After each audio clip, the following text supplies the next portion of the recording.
자, 오늘은 이제 시간에 관해서 좀 보게 되겠습니다. 자, 내면 세계를 잘 가꾸는 사람이 되기 위해서 먼저 내가 살아가는 삶의 동기가 무엇인가를 보았습니다. 그래서 내가 살아가는 삶의 동기는 삶의 사명과 관계가 되는데, 그것이 분명하게 잡힌 사람은 하나님이 부르신 부름받은 삶을 살아갑니다. 그러나 이것이 제대로 세워지지 않으면 외적인 것, 세상적인 것에 끌리는 그러한 쫓기는 삶을 살게 되죠. 그래서 우리는 먼저 우리 삶의 동기가 무엇인가를 보았습니다. 우리가 평생 살아가고 만약 죽음을 앞두고 있다고 하면 거기에서 우리는 지나온 삶을 생각할 것입니다. 내가 지나온 삶 돌아보면서 우리는 어떤 생각을 할까요? 내가 왜 이것을 못했을까? 내가 왜 이랬을까? 하는 그런 후회스러운 일들도 있을 것 같고, 또 감사할 일들도 있을 것 같습니다. 우리가 정말로 의미 있는 삶, 만족스러운 삶, 그리고 부름받은 삶을 제대로 살아내기 위해서는 시간을 어떻게 사용하느냐와 밀접하게 관계되어 있습니다. 우리가 진정으로 감사하며 복된 삶을 살려고 한다고 하면 시간을 잘 관리할 수 있어야 하는 거죠. 우리가 시간 사용에 바른 습관을 세우기 위해서 먼저 내가 어떻게 시간을 사용하고 있는지 정직하게 점검하고 아주 비판하는 그런 눈으로 자기 자신을 보는 것이 필요할 것입니다. 다스려지지 않은 시간, 그리고 질서 없는 시간은 그 사람의 삶을 무질서하게 만듭니다. 그래서 사람이 시간을 질서 있게 또 바르게 사용하고 있는가 하는 것을 이렇게 보여주는 그러한 것이 있는데, 무질서한 사람은 첫째로 그 사람의 그 생활 그 주변이 항상 흐트러져 있습니다. 그래서 책상도 지저분하고 처리되지 않은 그러한 서류들로 가득 차고 하다 남은 일감으로 흐트러져 있습니다. 시간 관리가 제대로 안 되는 것이 그와 같은 모습으로 나타내죠. 자동차도 제대로 오일 교환도 해줘야 되고, 보험도 갱신해야 하고, 정기적으로 점검해줘야 하고 하는데 이게 잘 안 되죠. 시간이 제대로 관리되지 않으면 그런 모습들이 나타납니다. 두 번째로는 약속을 자주 잊어버리거나 끝내야 할 그런 일감을 마치지 못하는 일이 계속해서 일어납니다. 물론 일이 한 번에 많이 생기면은 좀 이렇게 지체될 수는 있겠지만, 자꾸만 마감일을 놓치고 있다 하면은 분명히 그것은 무질서한 상태에 있음을 드러내는 것입니다. 일단 세 번째로는 쓸데없는 일에 시간을 낭비합니다. 쓸데없는 일. 꼭 중요한 일에 시간이 사용되지 않으면 놀랍게도 그것은 쓸데없는 일에 시간은 흘러가게 되어 있습니다. 그래서 내가 할 일이 뒤로 미뤄지면 내가 무엇인가 부름받은 그런 사명과 그것을 위해 살지 않으면 쓸데없는 일에 시간이 낭비됩니다. 네 번째로는 자기 자신이 한 일이 그렇게 대단하게 그냥 보잘것없는 것으로 만족스럽지 않게 여겨집니다. 왜냐하면 그것을 위해서 내가 최선의 시간을 사용하지 않았기 때문에. 그러니까 우리가 무엇인가를 위해 최선의 시간을 사용했다고 하면 비록 작은 것이라도 그것에 대해서 감사할 수 있지만, 그렇지 않다고 하면 그것이 자랑스럽지 못하다는 거죠. 다섯 번째로는 하나님과의 친밀한 교제를 누리지 못합니다. 하나님과의 교제는 기도의 시간, 예배의 시간, 묵상의 시간, 또 가만히 하나님 앞에 앉아서 하나님을 생각하는 그러한 그 시간들입니다. 그런데 이러한 시간을 전혀 갖지 못합니다. 여섯 번째로는 인간관계가 흐트러집니다. 자녀들과 함께 할 시간이 없고 너무 쫓기다 보니까 제대로 인간관계가 맺어지지 않는 것이죠. 자, 우리가 과연 시간을 제대로 사용하기 위한 대책이 있을까요? 가장 중요한 것은 첫 번째로 시간 예산을 세우라는 것입니다. 시간 예산을 세워라. 이것은 오늘 다뤄야 될 가장 중요한 핵심입니다. 시간의 예산을 세워라. 우리는 돈을 사용할 때에 예산을 세우고 사용합니다. 왜냐하면 수입이 어느 정도 정해져 있기 때문에 그것에 맞추어서 살아갑니다. 뭐 많이 벌 수도 있고 적게 벌 수도 있어요. 그런데 중요한 것은 내가 버는 것에 맞추어서 예산을 세우는 사람은 빚을 지지 않습니다. 그러나 예산을 세우지 않고 그냥 쓰는 것에만 관심을 두는 사람은 많이 벌 때는 뭐 별 문제 없겠지만 수입이 줄어들거나 하면은 그것을 감당해내지 못해요. 그래서 빚지게 되는 것입니다. 돈을 사용할 때 우리가 이러하듯이 시간도 마찬가지입니다. 시간은 하나님께서 우리에게 공평하게 하루 24시간 1440분을 똑같이 주신 겁니다. 그래서 내게 주신 이 시간 1분이라도 헛되게 쓰지 않겠다라고 하는 그러한 마음가짐이 있어야 됩니다. 그렇게 되면서 시간의 예산을 세워야 된다라고 하는 것이죠. 시간의 예산을 세우지 않으면 시간은 이상하게도 금방금방 중요한 것을 찾아서 자꾸만 흘러가게 되는 것입니다. 자, 두 번째로는 예수님을 배우고 닮아가자라고 하는 것이죠. 자, 이 시간 사용에 관해서 생각할 때 과연 우리 주님은 어떻게 시간을 사용하셨을까 굉장히 궁금한 일입니다.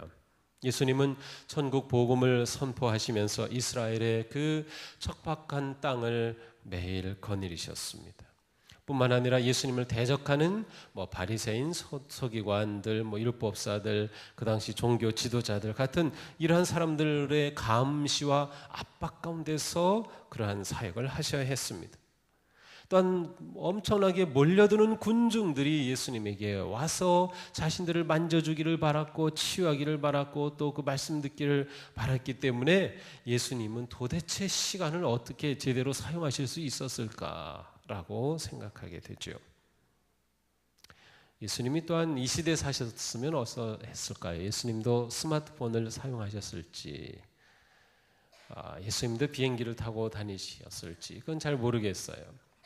그건 우리의 상상에 맡겨지는 것이지만, 자, 중요한 것은 예수님은 이러한 압박과 때로는 군중들이 몰려오기도 하고 하는 이러한 가운데서도 결코 서두르신 적이 없다.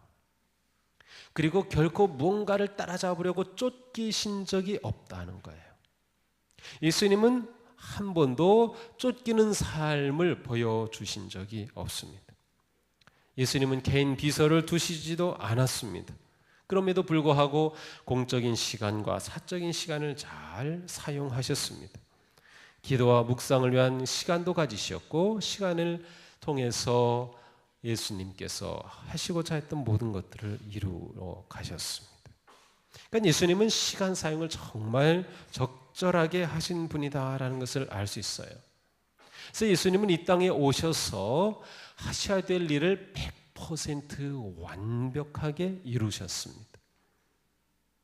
시간을 잘 사용하셨기 때문이죠. 그러면 예수님은 시간을 어떻게 사용하셨을까요? 첫째로 예수님은 사명을 분명히 아셨어요. 그래서 사명에 따라서 시간을 사용하셨습니다. 보통 일반적으로 말할 때 우선순위에 따라 사용한다라고 하는 것과 같은 의미입니다. 사명에 따라 시간을 사용하셨습니다. 예수님은 이 땅에 오셔서 해야 될 그러한 과업이 있으셨습니다. 그것은 하나님의 구원 복음을 선포하는 것이었죠. 죄인을 구원하는 것이었습니다. 천국을 선포하시는 것이었습니다. 또한 그것을 위해서 사람들을 돌보시고 제자들을 세우시고 가르치시고 하는 일들을 하셨습니다. 근데 예수님은 모든 시간을 그 사명에 맞추어서 초점을 맞추셔서 사용하신 겁니다. 누가복음 18장에 보면 예수님이 예루살렘을 향해 가시던 가운데 시각장애인을 만나게 됩니다. 그래 이 사람이 예수님이 오셨다는 말을 듣고 막 소리칩니다. 다윗의 자손 예수여 저를 불쌍히 여겨 주시옵소서. 막 그렇게 예수님을 찾습니다. 그런데 예수님이 가시던 길을 멈추어 서서 이 사람을 보시고 이 사람을 치유해 주시는 겁니다. 그런데 예수님과 함께 가던 사람들은 이게 못마땅했어요.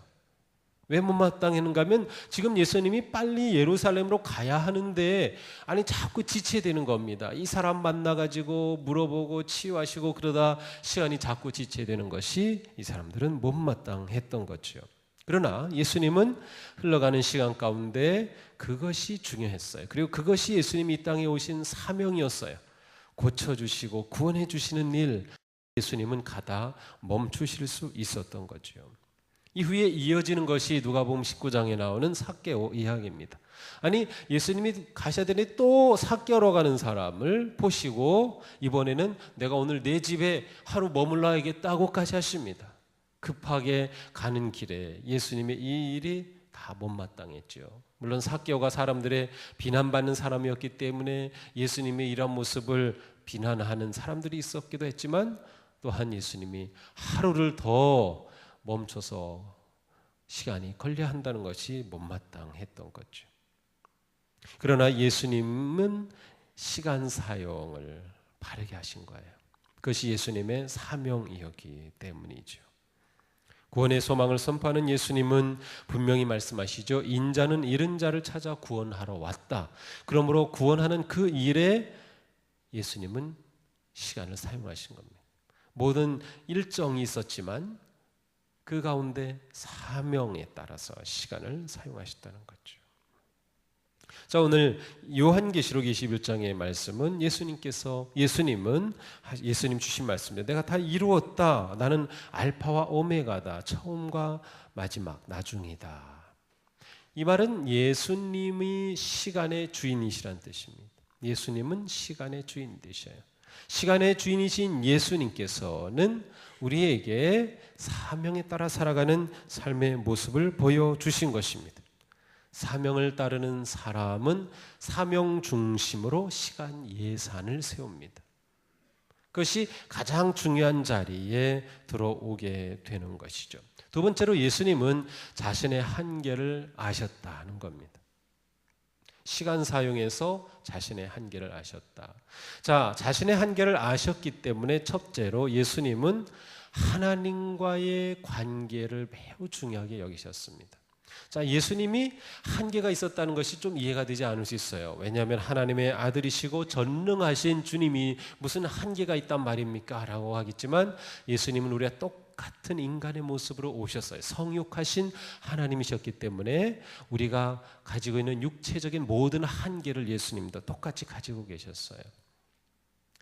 예수님은 그 한계를 가지고 계셨기 때문에 하나님 아버지와의 관계를 매우 중요하게 여기신 겁니다. 예수님이 자신의 한계 안에 갇혀 계실 수 없었기 때문에 하나님의 능력이 필요했고 하나님의 주시는 그러한 격려와 사랑과 말씀이 필요하셨던 거예요. 30년간 사역을 위해서 준비하시고 3년간 사역하시는 예수님은 바로 중요한 때마다 금식도 하셨고 중요한 때마다 무릎 꿇으시고 하나님께 기도하며 나아가셨어요. 40일간 밤낮 금식하시며 기도도 하셨고 제자들을 세우실 때도 기도로 밤을 세우셨고 마지막 여정에서도 변화산에서 하나님과의 관계를 가지신. 그러니까 예수님은 중요한 고비고비마다 하나님과의 관계를, 왜냐하면 예수님은 자신의 한계를 아셨기 때문에 하나님의 능력과 은혜를 필요하셨던 것이죠. 그러니까 우리도 내 한계를 인정할 수 있어야 합니다. 우리가 하고 싶은 거 다 할 수 없는 거예요. 원하는 거 다 할 수 없어요. 우리에겐 시간이 정해져 있는 것입니다. 이 시간 가운데 내 사명에 따라서 시간을 사용하는 것, 예산을 세우는 것, 그리고 예수님처럼 내가 한계가 있음을 알기 때문에 하나님과의 관계를 위한 시간을 확보하는 것, 이게 아주 중요합니다. 하나님과의 관계를 위한 시간을 확보하라. 하나님의 음성을 듣는 시간이 없이는 우리는 제대로 살아갈 수 없다고 하는 거죠. 자신의 한계를 알기 때문에 하나님과의 관계가 중요해요. 두 번째로는 쉼의 시간이 필요합니다. 자신의 한계를 알기 때문에 우리에게 필요한 것 아마 이것도 필요할 것입니다. 쉼의 시간이 필요하죠. 자신의 한계가 없는 것처럼 모든 일을 그냥 하다가 어느 순간 몸에 이상이 오고 문제가 생길 수 있는 거예요. 자신의 한계를 알기 때문에 거절하는 것이 또 필요합니다. 제가 아주 못하는 게 이거예요. 거절을 할 줄 몰라요. 그래서 최대한 거절할 상황을 만들지 않으려고 최대한 노력을 합니다. 그게 시간을 예산 세우는 겁니다. 사실은 이제 다음 주 월요일에 우리가 보게 될 겁니다. 자, 다음으로 예수님은 제자를 훈련하는 시간을 확보하셨어요. 복음을 전해야 할 사람이 많았고 밖에는 수많은 군중들이 몰려오고 있었지만 예수님은 또한 소수의 사람들과 함께 있기 위해 시간을 많이 사용하셨습니다. 가르치시는 거예요. 그것은 예수님께서 이 땅에 영원히 계시지 않고 육체의 몸의 예수님은 제자들과 일시적으로만 계시고 하나님께로 승천하셔야 돼요. 그렇다고 하면 예수님의 사역은 그것을 이어줄 제자들이 필요했습니다. 따라서 제자들을 훈련하시고 세우셨어요. 이것은 예수님의 사명과도 연결이 됩니다. 그래야만 이 복음 전파, 구원의 천국 복음의 사명은 계속될 수 있었기 때문이죠. 그래서 예수님은 제자들과 함께하는 시간, 제자들을 가르치는 시간, 제자들과 식사하는 시간, 이러한 시간들을 확보하시고 그러한 시간들을 많이 보내셨던 거죠.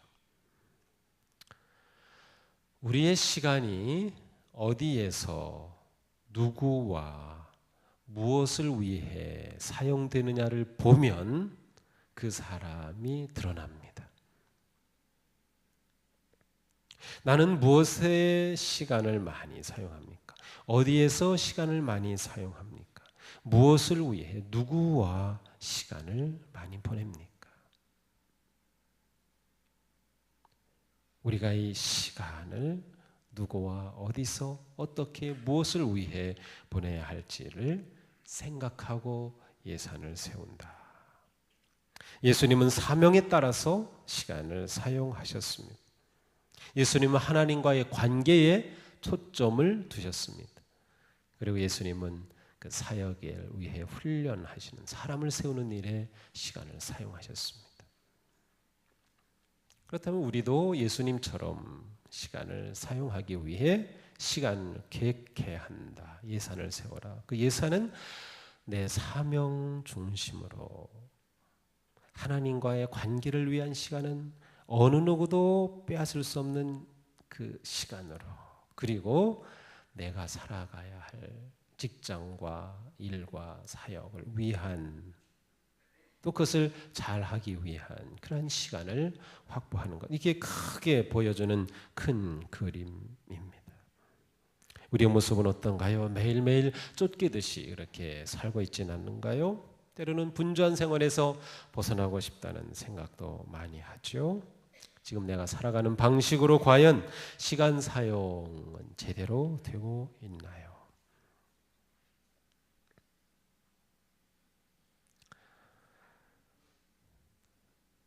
이번 주 내일 모레 주일 주말 잘 보내시고 다음 주 월요일 이 시간에는 좀 더 구체적으로 시간 사용에 관해서 보도록 할 것입니다. 자, 무엇보다 시간 예산을 세워야 한다라는 것을 새겨두시고, 시간 예산을 세울 때 들어가야 될 큰 것 세 가지: 사명, 하나님과의 관계, 그리고 내가 살아가는 삶의 직장일 수도 있고 사업일 수도 있고 사역일 수도 있는 그 중심의 계획을 세워보는 것이죠.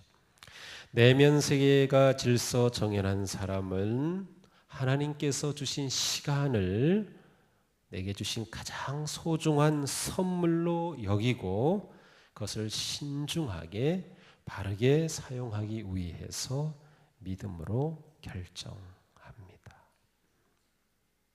오늘 하루의 시간도 믿음으로 잘 계획하시는 시간의 달인, 시간 사용의 바른 성도들 되시기를 주님의 이름으로 축복합니다. 기도하겠습니다.